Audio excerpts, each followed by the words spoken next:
তাদের যেই দল ভালো লাগে, বিএনপি, জামাত, গণ অধিকার, এনসিপি, যেই দল ভালো লাগে তারা সেই দলে যুক্ত হতে পারে। যারা এই ধরনের কর্মকাণ্ড করে নাই তাদের তো এদেশে রাজনীতি করার অধিকার আছে। সো তাদের যেই দল ভালো লাগে, বিএনপি, জামাত, গণ অধিকার, এনসিপি, যেই দল ভালো লাগে তারা সেই দলে যুক্ত হতে পারে। কারণ আমরা মনে করি যে আমরা একটা ছোট্ট দেশ, একটা ছোট্ট সমাজে বাস করি। এখানে আমরা রাজনীতি শুনেছেন হঠাৎ করে ভূতের মুখে রাম নাম।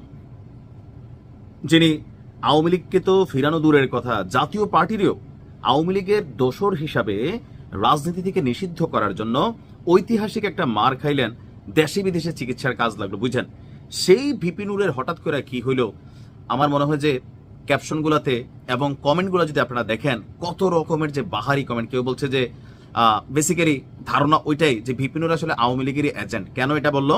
যে আওয়ামী লীগ সরকার ক্ষমতায় থাকতে ভিপি নুর অনেকবার মাইর খেত, ছাত্রলীগ, যুবলীগ, বিভিন্ন জায়গায়, কিন্তু নূর কখনো হাসপাতাল যাওয়া লাগতো না। হাসপাতাল গেলে পুরো হাসপাতাল আওয়ামী লীগ সরকারের সময় দিনরাত শেখ হাসিনার গালাগালি বকাবকি করার পর, পুলিশকে গালাগালি বকাবকি করার পর একটা ভিভিআইপি সার্ভিস পাইতো। আবার প্রধানমন্ত্রীর দেখা তৎকালীন প্রেক্ষাপটে যখন তিনি প্রধানমন্ত্রী ছিলেন, শেখ হাসিনা পায়ে ধরা সালাম দিয়া, মায়ের চেহারা দেখা, ছাত্রলীগের সে ঐতিহাসিক বক্তব্য, মানে এই বক্তব্যগুলোর পর যেই রিউমারটা উঠছিল, আজকে ভিপি নুরের এমন বক্তব্যে হঠাৎ করেই তো বিএনপি আর দোষ করলো কি? যে আপনারা তো সমালোচনা করছিলেন, এখন ভিপি নুরের বক্তব্য কি সঠিক না ভুল, এটা বোঝার জন্য একটু ডেপথলি আপনাকে ভাবতে হবে। বক্তব্য সঠিক, কেন সঠিক সেটা পরে বলতেছি, কিন্তু ভিপি নুরের পক্ষ থেকে এই আহ্বানটা, এটা আসলে কতটুকু যৌক্তিক। এখন এটা তিনি কেন করছেন? বেসিক্যালি তিনি তার পুরাটা বক্তব্য এরকম ছিল যে শেখ হাসিনা তো এই মুহূর্তে ফিরবে না, আর আওয়ামী লীগও আওয়ামী লীগ নামে রাজনীতি করতে পারবে না। সো আওয়ামী লীগের যে ফ্লোটিং একটা ভোটার আছে বা একটা ভোট ব্যাংক আছে, রাজনীতি করতে গেলে তো কর্মী দরকার, রাজনৈতিক কর্মী। সো তোমরা ভিপিনুর পরামর্শ দিচ্ছিলেন যে তোমরা এই দলের ওই দলের সাথে মিশা যাও, ভাল লাগলে জাতীয় পার্টিতে যাও, ভাল লাগলে কি বলা হয় যে বিএনপিতে যাও, ভাল লাগলে গণ অধিকার পরিষদে আসো। ভিপিনুর কিন্তু নিজের কথাটাই বলছে, এবং আওয়ামী লীগের ভোটারদের কিছুটা মন জয়ের জন্য। যে এখন নূরের কথাটা কি ভুল না রাইট সেটাতে আমি আবারও বলতেছি, ভিডিও শেষ অংশে আসতেছি, কথাটা সঠিক, কিন্তু তিনি হঠাৎ করে আওয়ামী লীগের প্রতি এত প্রীতি কেন খাইলেন? আসুন দেখি মূল কথাটা কি। নূরের বক্তব্যটা সঠিক এই কারণে বললাম যে যারা আওয়ামী লীগের রাজনীতি করছে, তৎকালীন প্রেক্ষাপটে আওয়ামী লীগ বৈধ দল ছিল, এটা তো অবৈধ ছিল না, সন্ত্রাসী সংগঠন তো ছিল না, সারা বাংলাদেশের অনেক মানুষ এই দলটার সাথে কানেক্টেড ছিল।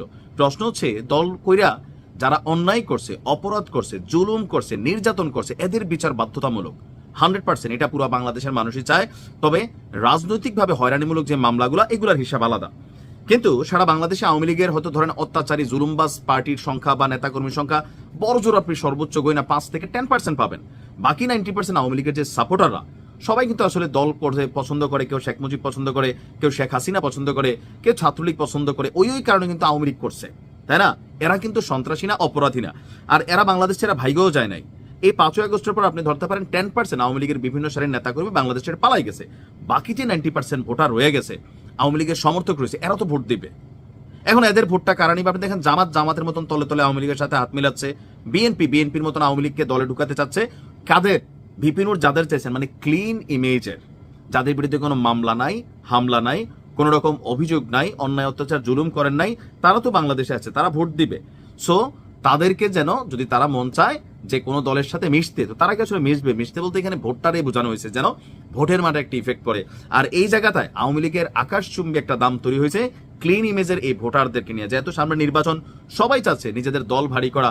আপনি দেখেন বিভিন্ন জায়গায় আওয়ামী লীগ, বিএনপি, জামাতের যে কমিটিগুলো হচ্ছে, সেখানে দেখা যাচ্ছে যে আওয়ামী লীগের উপস্থিতি বড় সড়ো। এমনকি সার্জিসদের দলেও অনেক সময় আওয়ামী লীগের উপস্থিতি নিয়ে, ছাত্রলীগের উপস্থিতি নিয়ে কিন্তু বিভিন্ন প্রশ্নের জায়গা তৈরি হয়। এই যে কমিউনিটি একটা আছে আওয়ামী লীগ, আপনি এদের সাথে আসলে বাংলাদেশ চালাইতে পারবেন? চলবে তো না। এদের কি সমাজে অবদান নাই? অবশ্যই আছে। ব্যবসা বাণিজ্য বিভিন্নভাবে, রাষ্ট্রের বিভিন্ন জায়গা থেকে শুরু করে সরকারি বেসরকারি ভাবে আওয়ামী মনে অনেক মানুষ আছে। আপনি চাইলে এদেরকে দেশ থেকে বের করে দিতে পারবেন না, মিথ্যা মামলা দিয়ে ফাঁসাইতেও পারবেন না। যে সরকার করবেন তারা পরবর্তী সময় বিপদে পড়বে। সো এই কমিউনিটিটাকেই বেসিক্যালি ভিপিনুর আহ্বান জানিয়েছে। এখন তিনি যে আহ্বানটা জানিয়েছেন অবশ্যই রাজনৈতিক উদ্দেশ্যে, এর বাইরে কোনো কথা নেই। কারণ দিনরাত আওয়ামী লীগ ফেলে দেশে কেউ বাঁচবে না, এটা বাঁচবে না, ওইটা, এটা কিন্তু নূরেরই কথা। আপনি ভিপিনুরের এই বক্তব্যটাকে কিভাবে দেখছেন? আসলে ঘটনাটা কোথায়? ভালো থাকুন।